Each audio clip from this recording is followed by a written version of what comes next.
Where to, sir? Pier 74. East Pier, right back of Bellevue Hospital. Right.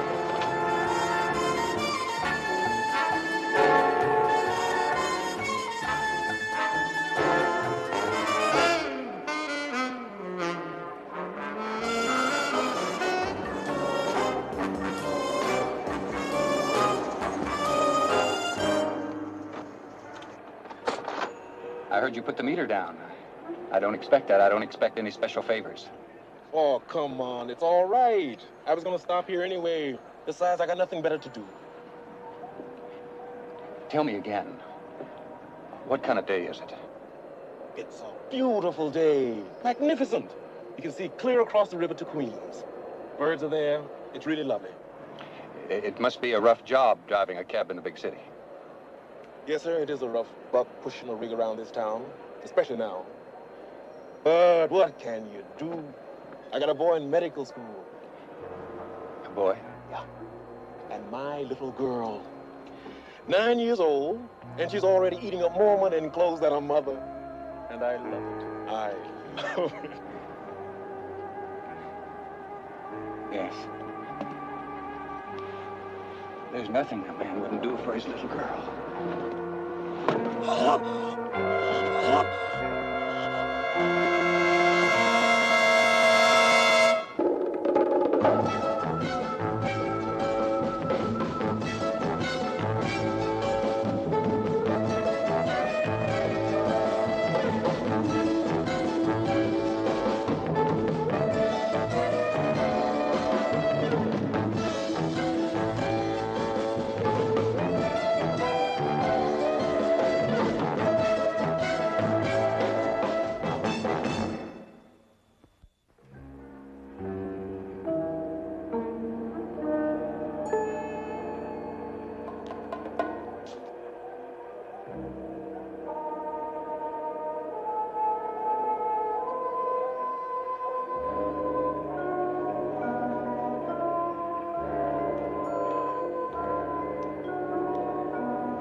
Carter?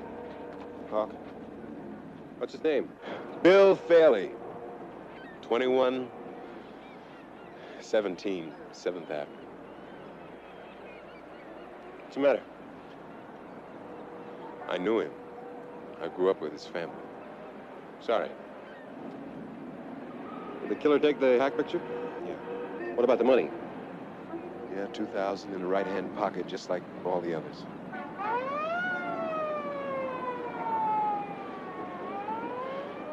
You know, he was kind of a great guy. He used to coach the Sandlot ball team we had on the block. Every Sunday, on his day off. Yeah. Did you get the name of the hack company? Manhattan's Cab Company. Right, I'll call in, huh? Hello, communications. This is Lieutenant Hawk. I want the address of the Manhattan's Cab Company. Check, John. Inspector Goldwall's on his way down to see you right now. I'm just about ready to take off. Well, don't. He's doing that now. All right. You ready to shove off? It seems Inspector Goldwall's on his way down here. You want me to book in Thaley's personal effects? No, I'll do it. I gotta talk to his wife anyway. All right. What does he want? Well, he probably wants to inform us of the gravity of the situation. And read you out a chapter and verse, huh? Well, he's got his problems, too. Yeah, I'm sure that'll make Mrs. Thaley very happy. Speaking of double. Hawk. Inspector? I want to talk to you privately. Right now? Right now. All right, sir. Same pattern, huh? Yeah, the hack picture was gone. $2,000 in the right-hand pocket. Well, we've been coasting along in a dead man's float about as far as we can go, John. I need some action. Yeah.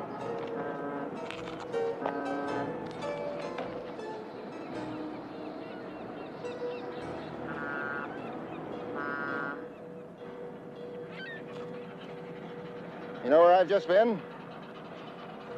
With the brass, I suppose. That's right. City Hall. Locked in with the commissioner, first deputy, the mayor, 2 borough presidents, 3 high-ranking members of the cloth, and the FBI. Why the FBI? The mayor is trying. He's trying to find a federal peg in this thing without looking foolish. Well, that's a fine vote of confidence from the mayor for our police department. Do you blame him? What do you want me to do, Phil? Make a lot of promises I can't keep? I'll tell you what you can do. You can come up with a coherent line of investigation. That's what you can do. I've got every plainclothesman on the force working overtime now. You told me that last week. The Fleet Drivers Union is threatening us with flying squads of mobile vigilantes. The independents want to take their cabs off at 10 o'clock at night. 9 out of 10 drivers are carrying crowbars and hammers. It's an armed camp. And there's something else you don't know. Right now, there's a demonstration at City Hall. A sit-in. A mob of people. Very frightened and very angry.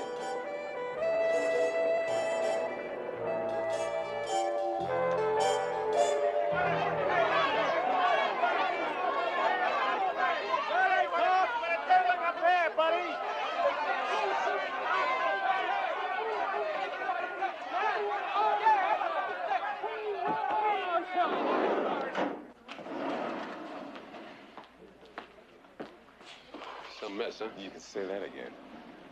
There's Mrs. Staley. Who's the little girl with her?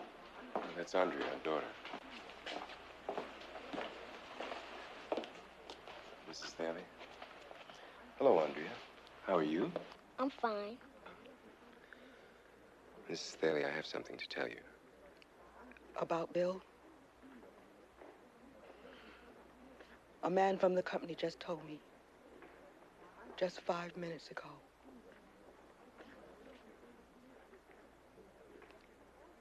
Dan, would you call my boy? Yes, ma'am. I'll call him and have him on a plane tonight. Thank you. Can I take you home? No. What would I do at home? There's nobody home. Mrs. Staley, this is John Hawk. He's the guy I'm always talking about. Mrs. Staley? I know this is a terrible time to ask you any questions, but was your husband in any trouble of any kind? Trouble? Was he in debt? No. Did you notice that he was acting unusual at all? How do you mean? I mean, was he under any pressure of any kind? Did he seem to have anything on his mind? No. He always tried to leave his worries in the garage and not bring them home. He was such a happy and warm and lovable guy. If you like, I'll have a car brought around downstairs later to take you home. Mr. Hawk, we're going to sit here, all of us, and my little girl, too. There's nobody home to go to now. We're going to sit here and keep this watch until you catch the beast to my hospital. I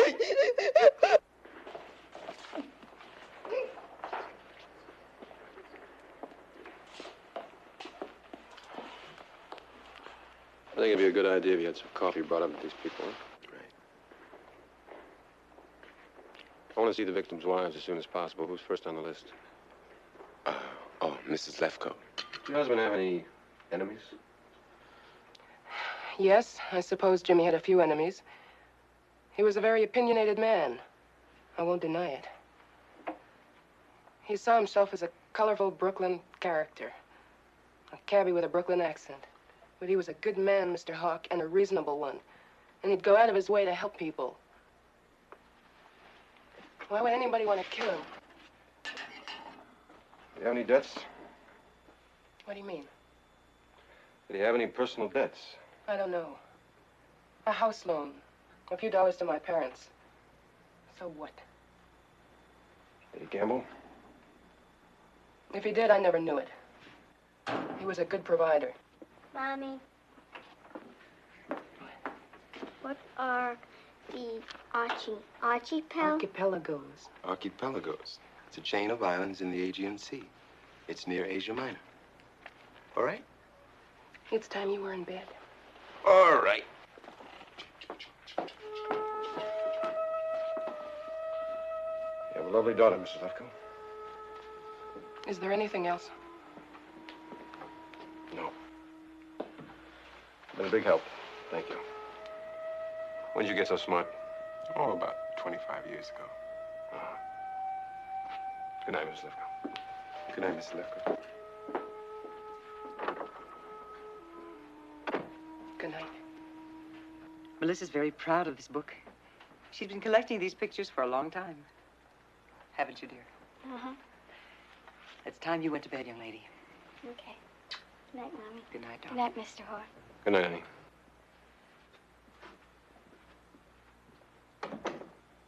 More coffee?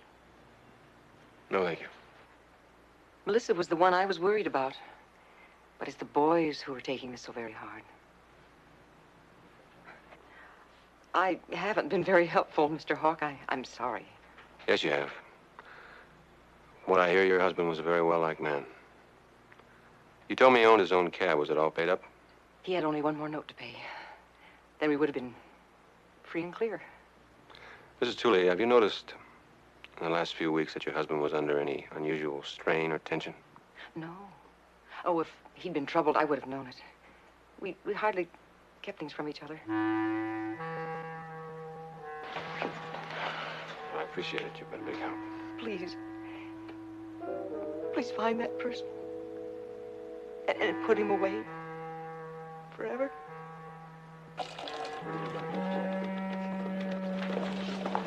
All right, Charlie, what's with Spider? Will you get him over here with the sandwiches? I'm about to eat my sleeve.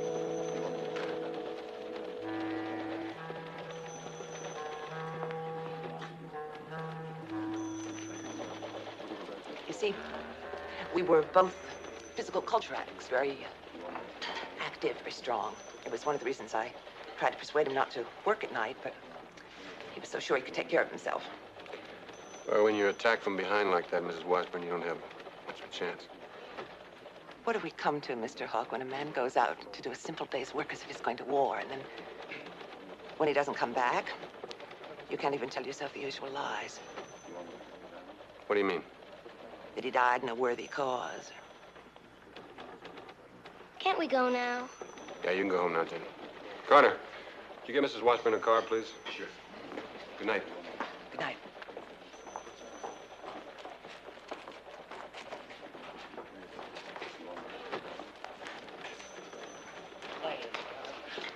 Hi, Johnny. Johnny, I brought your newspaper. Don't bother reading it unless you really enjoy punishment. Still lacing it, huh? Oh, you guys are getting a reputation that stinks from here to Pittsburgh. What's the matter, Johnny? You look like you've been sleeping in a cage. I haven't been sleeping at all. Anything new turn up? No, nothing. Well, we're all rooting for you on this one, Johnny. Thanks, Spider. Johnny, you think maybe this madman's played his hand out? I don't know. I hope so. You think maybe he's kind of satisfied his bloodlust? Bloodlust? Where'd you learn a word like that? You've been reading too many detective stories, Spider. I've got a personal involvement. What's that? Well, I don't want to throw you any curves, Johnny, but you know I got a kid brother drives a cab. No, I didn't know that. Oh, yeah, he owns his own rig. When he come out of service, he was looking around. It was me, put the bug in his ear to buy a cab. I even give him money for the down payment. Well, I wouldn't worry about it just because of this mess. That's a good buck. I understand that, Johnny, but this kid's a real hustler. He's got an iron back. He's out all hours of the night all over town and won't turn down a call no matter how unkosher it looks. You know what I'm thinking or really worried about is... I know what you're worried about. Nothing's gonna happen, Tom. You'll be all right. I hope you're right. Spider, you like to do me a favor? Sure, anytime. What do you want, Johnny? Carter, you got a list of those cab victims? Sure thing. These are just the names, not the addresses. Thanks. Right. You know any of these guys, Sam? Oh. No, I don't recognize any of these fellas. Yeah, poor, hard-working mules. Why? I don't know. I want you to nose around, find out if any of these guys were in Hock, and if they are, for how much and to who, huh? Okay. Sounds like a good idea. Just do it, huh? Okay, I'll do it. I was only thinking that... Don't think. Just give me a ring.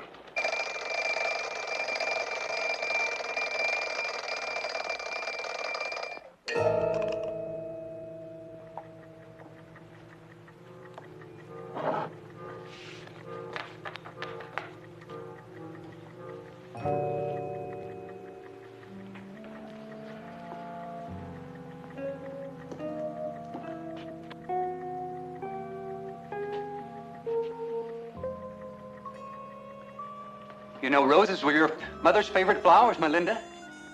Did you know that? Lovely.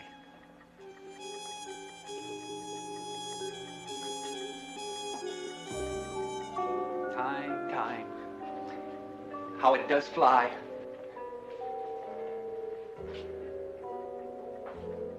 You know, sometimes, with all the things that I must do, I feel like a snail. Yes, snail. That's why everything must be organized. We must conserve time, you know. Everything in its proper place.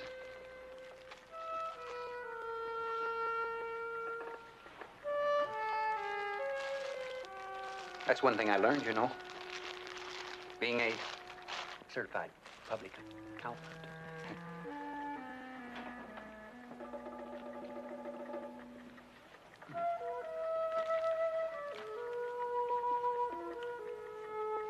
Time wasted, that's a very bad thing. When you waste time, it's like a debt. That's why we must balance our books. And we must pay our debts.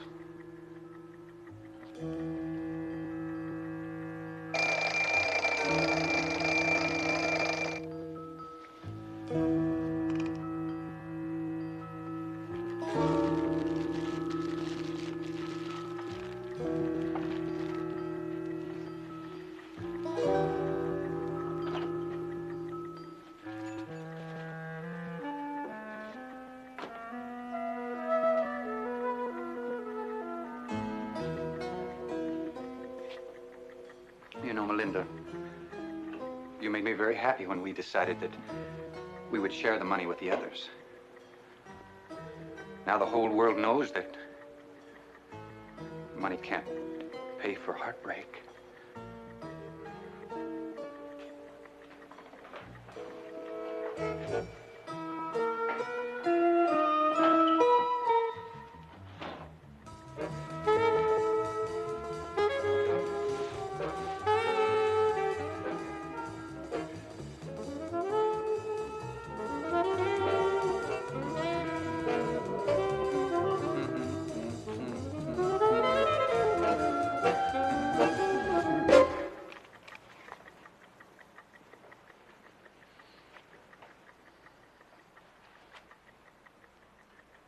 No, money can't buy everything.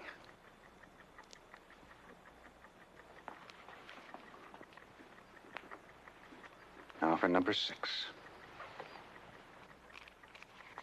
100, 200, 300, 400, 500.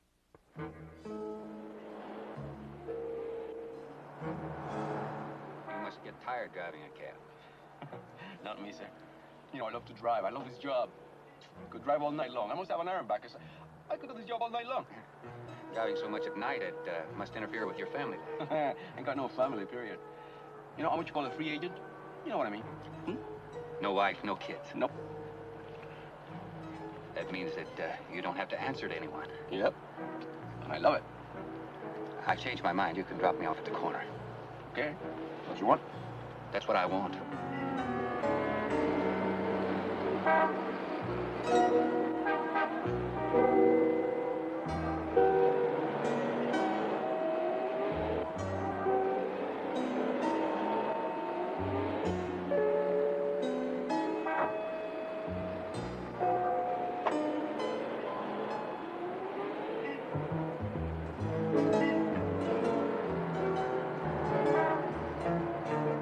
So, as I said before, I've got a lot of years and a lot of mileage on this seat.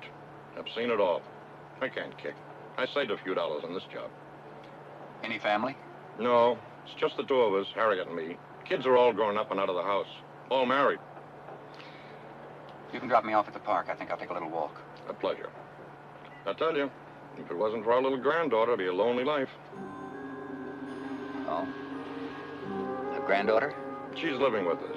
Her mother and father, that's my son and daughter-in-law, are in Europe for a couple of months. Big deal. Driver, I've changed my mind. Take me to 27th Street and 3rd Avenue. A pleasure.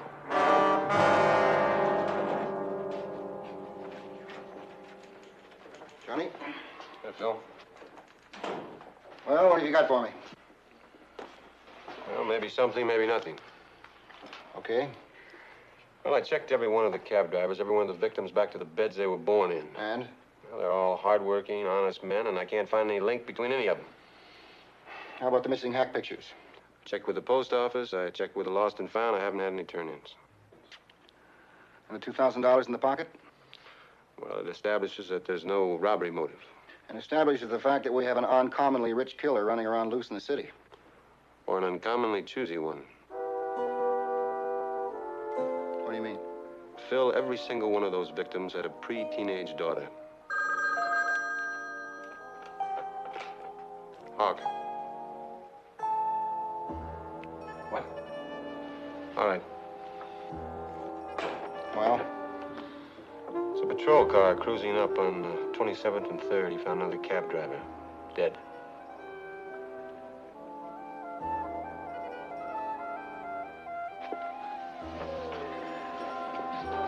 Mr. Conway, how many cabs do you own? 15. How long had Rudy Blue been working for you? Rudy been with me from the start. The last couple of years, he was only a part-timer, you know, one, maybe 2 nights a week. He'd put in his time behind the wheel, and he was just working out to make what they allowed him on Social Security. He wasn't even supposed to work tonight.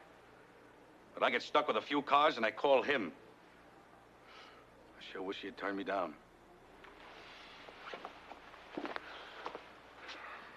How old a man was he?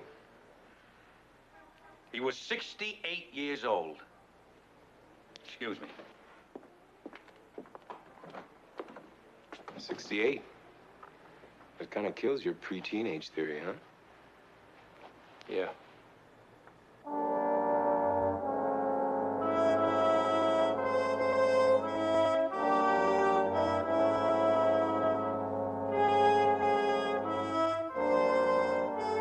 Well, Melinda, darling, it won't be long now, will it? The books will balance, won't they? Number 7 next. Only this week. This morning, Rudy was talking about moving out to the country. He didn't need to work. He couldn't stay away from it. It was in his veins. When will this stop, Mr. Hawk? Soon, Mrs. Blue. No, you'll never catch that murderer. Rudy was always joking that he'd die behind the wheel.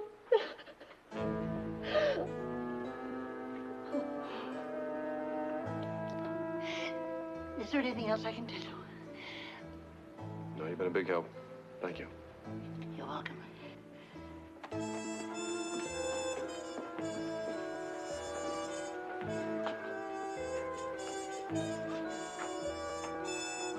Mrs. Blue, didn't you and your husband live here alone? Our granddaughter lives here.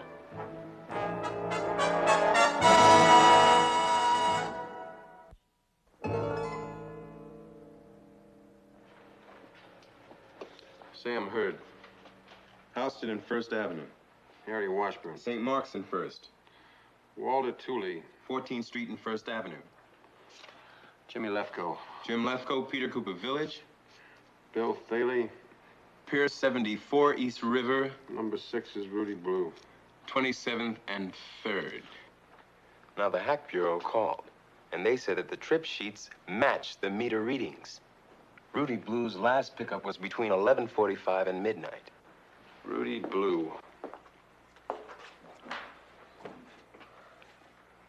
How would he know which cab drivers had a daughter? He'd have to ask them. And they'd have to tell him. Which means he'd have to make at least a dozen or so dry runs before he found a cab driver with a daughter. So there's at least a dozen drivers out there right now who rode with him that didn't fit in his plans. 1, 2, 3, 4, 5, 6. 1, 2, 3, 4, 5, 6. A killer with a numerical mind. Carter, let's suppose you came from an ancient line of symbol worshippers. Omens, totem poles, numbers, take your choice. Would you risk a prophecy? Why not? All right. 1, 2, 3, 4, 5, 6 stacks of money. 6 victims on that map. There's your deity. An unfinished 7. Now let's just finish it. 27th and 5th. That's got to be where he kills his 7th victim. Right there. 27th and 5th. I told all of them, every racket guy, bookmaker, and hood from Greenpoint to the Heights. You know, they never even heard of these cabbies. Well, thanks anyway, Spider. Johnny, you know what's supposed to be about this killer. What's that? It's all that scratch he puts into their pockets. It's like instant life insurance. Life insurance. Carter, I want you to go down to the Hack Bureau and give me the records of every accident and every personal injury claim involving a young girl in a taxi cab in the past 18 months. Right now? Right now. Listen, I gotta tell you something. I don't know how anybody's out the street tonight. They're not. My outfit 3/4 of the night line didn't show up. I give it 2 days, maybe 3. They won't be able to move a car out. All the cars will be sitting around without a driver until they catch that maniac. Look, they gotta catch him. Ha! That's what the police said 6 dead cabbies ago. Yeah? My name is Lieutenant Hawk. I'm from the district attorney's office. Did Spider tell you what I wanted? Yeah, information. Just something we don't have a great big bunch of. Well, I just want to know your habits, how you hack, things like that. What do you mean? Well, the times you work, stuff like that. Well, personally, I drive till 4 or 5 in the morning. Go on. But I select my work. What do you mean you select it? Well, I pick up women, domestics, cleaning ladies, respectable-looking people. Anybody else? Once in a while, I get a hail from a disabled person. You just can't turn those fellas down. Look, we can tell a legitimate rider, right? Remember picking up anybody lately that took any special interest in your personal lives? Personal life? Your family. Look, I don't show any interest in theirs, and they don't show any interest in mine. I just thought maybe somebody might have asked you if you had any kids or not. Oh, here and there, a couple of women. Nothing special. A blind man. A blind man? Yeah, a guy with a cane and all. Go on. Now, where did I grab this guy? Can't remember. Do you remember what he looked like, how he was dressed, anything like that? Well, he's a very neat man, very friendly, polite. He asked me if I was married, if I had any kids. Hey, I had a guy like that. A blind man? Yeah. About a week ago. The funny thing is, when I told him I didn't have any kids, he told me like he wanted out of the cab. Like that insulted him. You got any kids? Not me. Talk. Thanks a lot. You've been a lot of help. On those insurance claims involving young girls? Yeah? There have been 2 in the past 18 months. Go on. Now, the records downtown are incomplete, but both were personal injuries, and both claims appear to have been settled. What were the ages of the 2 girls? 7 years old.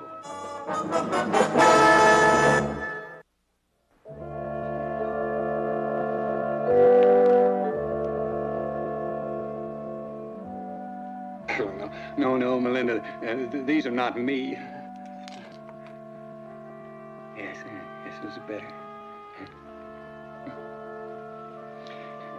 They're not interested in suffering, Melinda. They don't want to hear about it. They just give us money to shut us up. How dare they? How dare they try to pay us off with conscience money? They're a bunch of asses. Bunch of asses. That's all they are. They're big companies and they're big-hearted payoffs. But we showed them, didn't we, Melinda? We showed the public that they can't smash you and throw you a tip. And one by one, they have been making their payments. They have been making their payments in kind for all those golden years. You know, Melinda, I think If your mother was still alive, she would be very proud of me for forcing them to make themselves honest men. Just one more and then it'll be over. They will have made all their payments and we will have taken nothing more than was due us. Not an ounce more, an eye for an eye. One more payment tonight. Yes, I think it can be tonight.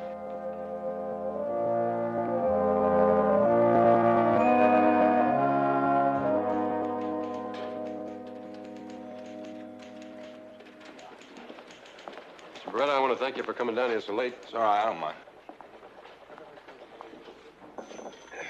Now, were you driving your own car at the time of the accident? Oh, yeah. Yeah, I was stopped for a red light, and this cab barreled into us from behind. And the door flew open, and the little Connie fell out. She was 7 years old at the time, huh? Yeah. Was she hospitalized? Yeah, 2 weeks. She had a minor skin graft on her shoulder, but she's all right now. What about the claim? The insurance company was very generous. I put the money into a trust fund for her education. I see. Yeah. All right, well, thanks again, huh? Well, I was glad to come down. Carter, you got the address of the other case? Yeah, 830 East 12th Street. What was her name again? Melinda White. Melinda White. All right, let's go.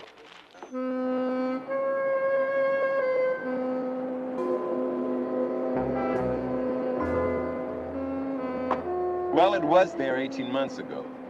Yeah, well, it's a car wash now. Maybe they relocated. We could check city housing, or even the post office for a forwarding address. I haven't got time for that now. Yeah, Carter. What? Right. That was division on Melinda White. There was a cash settlement made. How much? 14,000. What about the girl? She was killed. Mr. Prideaux, I understand that you were involved in the death of Melinda White. Yeah, 20 years on the seat, and it was the only accident I ever had. You mean you haven't driven since then? It wiped me out. I even moved out in the country for a little while. Now, I got kids of my own. No, Hawk, when I killed that little girl, all the juice ran out. I haven't been able to drive ever since. And then, well, that's the only thing I know how to do is drive. The record says it wasn't your fault. Yeah, but I couldn't make myself believe it. I was heading down one of those dark side streets downtown when all of a sudden, this little girl steps out of a parked car and starts across the street. I couldn't believe my eyes. I hit the brakes, but she didn't have a chance. You see, it was midnight, and there wasn't a living thing around, and all of a sudden, there she was. Her father had just brought her home from a ride in the country, and he just left her in the car while he went to take some baggage across the street. I guess she just decided to make it across on her own. Maybe she didn't see the lights. Hmm? Maybe she didn't see your cab lights. She couldn't. She was blind.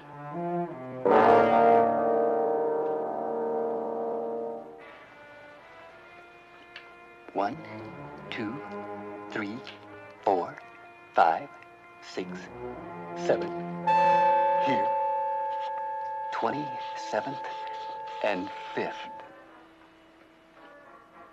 7. 7 golden years. I must confess, Melinda, I'm sort of glad this is the last one. They'll never know what they've done to us. 27th and 5th. No. No.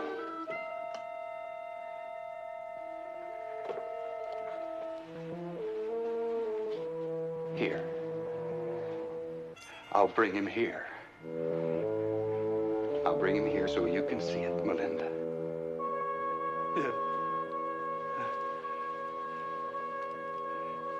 Number 7. That's the last. And we'll be free. Now remember, men, we're talking about somebody that killed 6 people. And you all have your trip sheets with you? Yeah. You all know your own areas, right? Right. Carter, how many cabs we got? 4. Well, you better make it 5. Right. All right, now. You hack your own areas, and that's all. Now, if you do happen to pick up a fare that takes you out of the stakeout area, you drop him off and you get back just as fast as you can. Remember, we're on the lookout for a blind man. You don't have any kids, remember that. You call me, I make the pickup. Now, we haven't got a case until this guy commits himself. It's no crime to ride around a taxi cab with sunglasses on. Once I make the pickup, we all converge on 27th and 5th. Any questions? Nope. All right, let's go.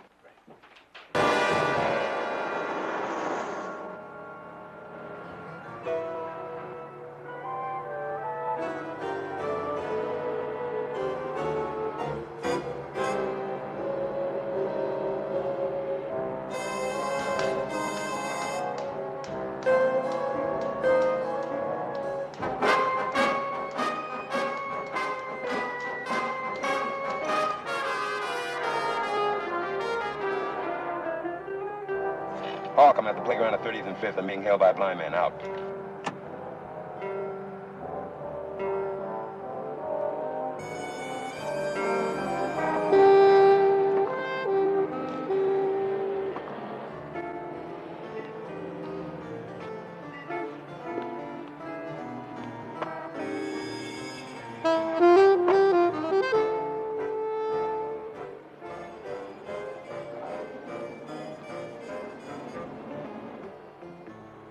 Yes, I really envy you cab drivers, you know, being out on the streets, sort of free. What about your family? Don't they want you home at nights? No, sir, I'm single. No wife or kids? No one to answer to? No, sir, not yet. I've forgotten something. Take me back where we started. Back to the same spot that I picked you up from? That's right. All right.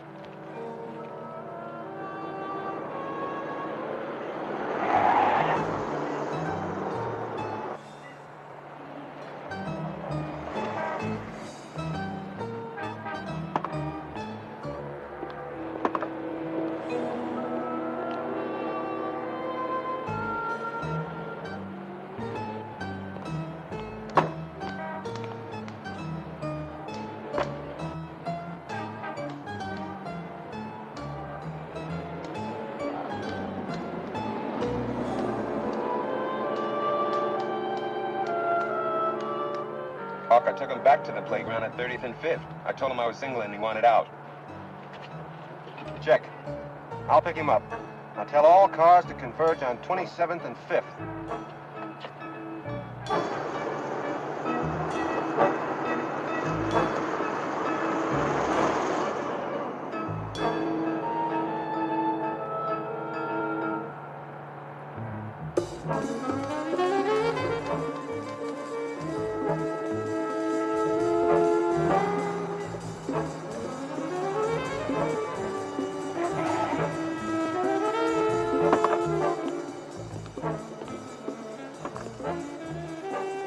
Just cruise along Broadway. I'll tell you where I want to go.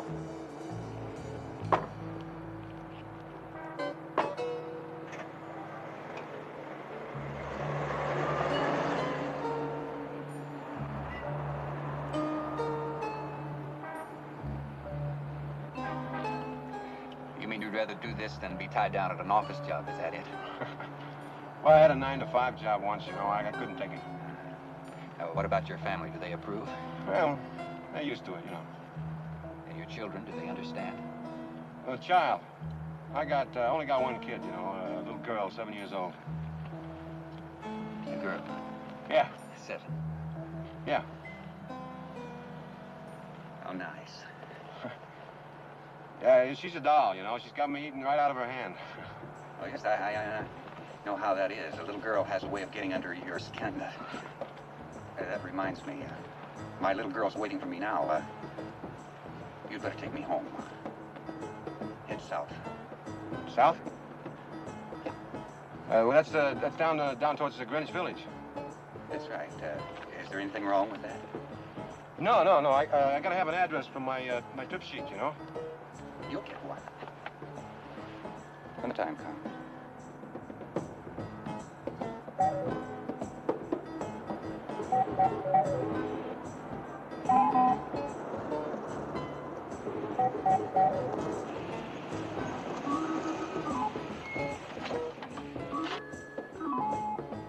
Here we are, sir. 1401, report in. 1401, where are you? Driver, I'm feeling a little unsteady. Would you help me upstairs, please? Just a moment. I'm at 936 East 16th Street. 10-4. Driver. I'll help you upstairs.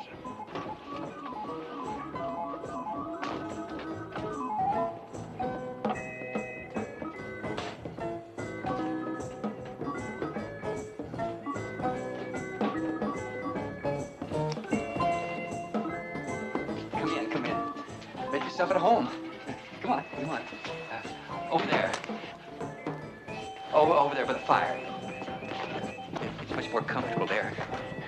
Sit down.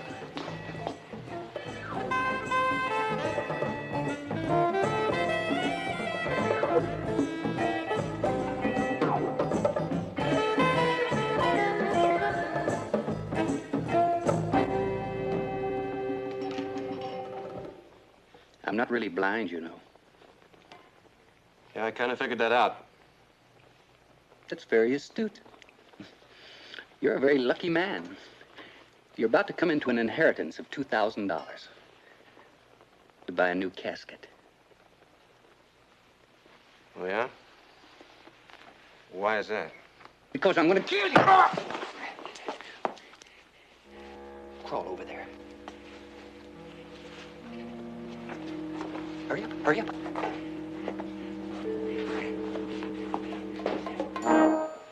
Now, I'd like for you to meet someone. Someone that's very dear to me. I'd like for you to meet my daughter, Melinda. What's your name? Hawk. Hawk? Hawk.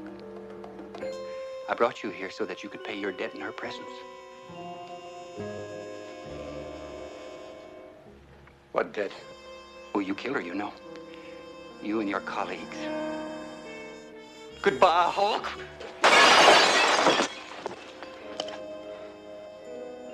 You're a quick little devil, aren't you? Don't you hop around like that. I'll have to shoot this gun and make a lot of noise. You think it was my fault, don't you? You think that I killed my little girl by leaving her in that cab all alone? It wasn't my fault. You think I'd kill my little blind girl? It was you.